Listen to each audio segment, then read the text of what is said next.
All right, welcome back guys, and thanks for watching this video. If you're new to the channel, my name is Ian Rowanleg. I am a strength and conditioning coach on the East Coast of Canada. My goal on here is to put out regular content to help you meet your fitness goals. So whether that's fat loss, building muscle, gaining strength, or just improving your athletic performance, I'll try to cover as many bases as I can. So if that's something you're interested in, go ahead and hit that sub button. It really helps me a lot. So as you can see, we are back in front of the green screen.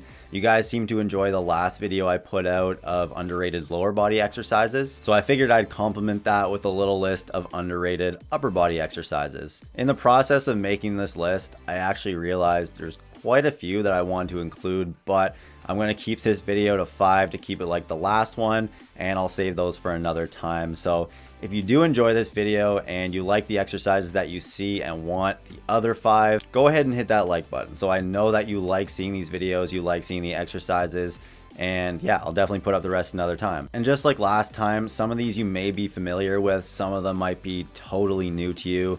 It really depends what you train for. But even if you see that it's a familiar exercise, I encourage you to actually listen to my explanation as to why I think it's underrated and things that you should focus on when performing it to help you really maximize your benefits when performing that exercise. I do want to try and get 30 likes on this video. So again, if you do like it, hit that thumbs up. And if you don't like it, I guess hit that thumbs down, but I'll be really sad.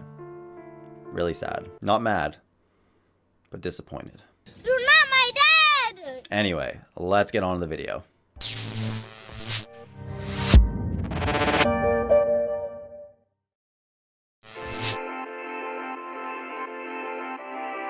This is called an offset dumbbell press or an offset dumbbell bench press.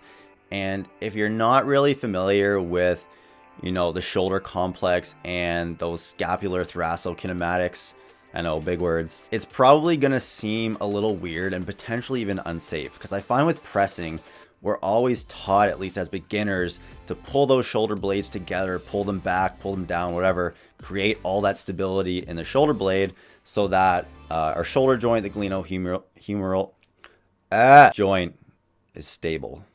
But what a lot of people don't realize is our serratus anterior, normally referred to as the boxer's muscle, while its main function is protracting the shoulder blade, it plays a huge role in actually stabilizing the shoulder joint and actually supporting the rotator cuff as well. And so a lot of people, especially power lifters, tend to develop a lot of weakness in this muscle because they're always cueing themselves to pull everything back. So it's really important that you train that muscle. So what you'll do to set up is lie down on the bench and then kind of shimmy half your body off. So that shoulder blade on the pressing side should actually be totally free. There's nothing to actually support it. So again, your serratus plays a huge role in actually keeping that stability in your shoulder blade while you're performing the movement. Plus your core has to do a lot of work to resist that rotation that's happening from you being so far off the bench. So if you deal with shoulder pain and you're one of those people that's always cueing that retracted scapular position, give this a try and see how it helps.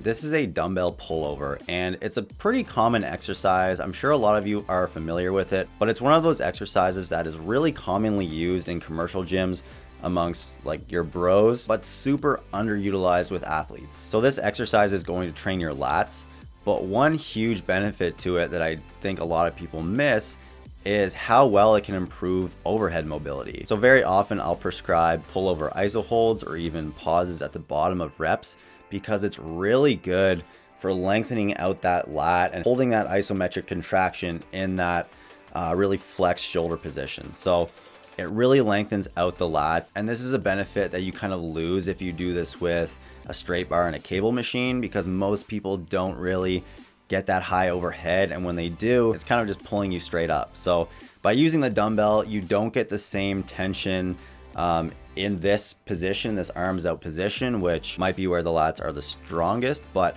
I feel like there are more overall benefits in terms of strength as well as health when it comes to actually using a dumbbell and doing this lying down on a bench. So a big thing I focus on here is really pulling my rib cage down and pushing my back down into the bench, because as you're lengthening out those lats and tension builds, it's trying to lift everything up. The lats also extend the thoracic spine. So for one, you will feel it in your core, but it'll also stop you from compensating for that lack of overhead mobility.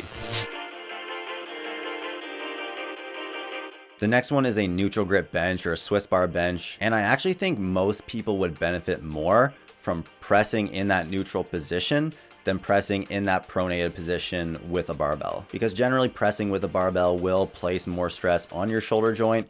If your technique is great, fine, like press with the bar all you want. In general, it is going to be less stressful to press in that position. And what research also shows is the triceps are a lot more involved in pressing, especially with heavier loads, than the pecs are. The bench is always seen as this great pec building exercise. It's really not the best thing you could be doing if your goal is to just build your pecs up. So being in that neutral grip in a narrower position is definitely going to work your triceps a lot more. And I feel that the exercise as a whole just provides a lot more benefits with much less risk. So if you have access to a bar like this, definitely give it a try. And if not, next time you do your dumbbell presses, try switching to that neutral grip, keeping your elbows really tight to your sides, and see how it feels.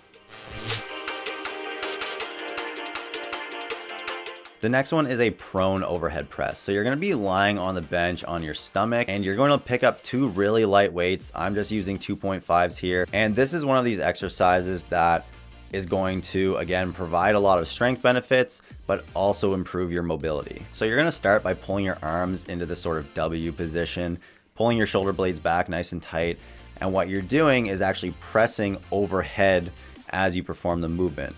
But the resistance isn't actually in that pressing overhead. What you're resisting here is external rotation. You have to hold that externally rotated position as you press out. And eventually you will get to a point where you can lock out your elbows. I still have a lot of trouble locking out my elbows here because my lats are really tight. And then obviously as you reach that overhead position, the tension will shift a bit to your rear delt, those middle traps. So if you want to put the emphasis more on your rotator cuff, just stop partway up. You don't actually have to press fully overhead, but I find it does a really good job of challenging you to maintain that retracted position while you're pressing overhead.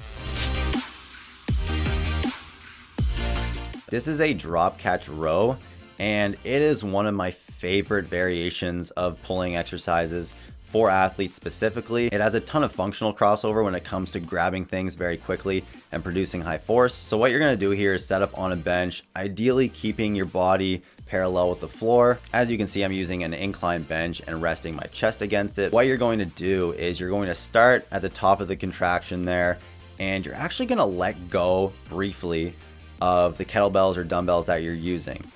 After letting go, you're going to quickly regain your grip. Once you have a solid grip on that weight, you're gonna rip it up back to that top position. So obviously for you to actually be able to use the muscles involved in that movement, like your lats, your biceps, you have to have a solid connection with the weight.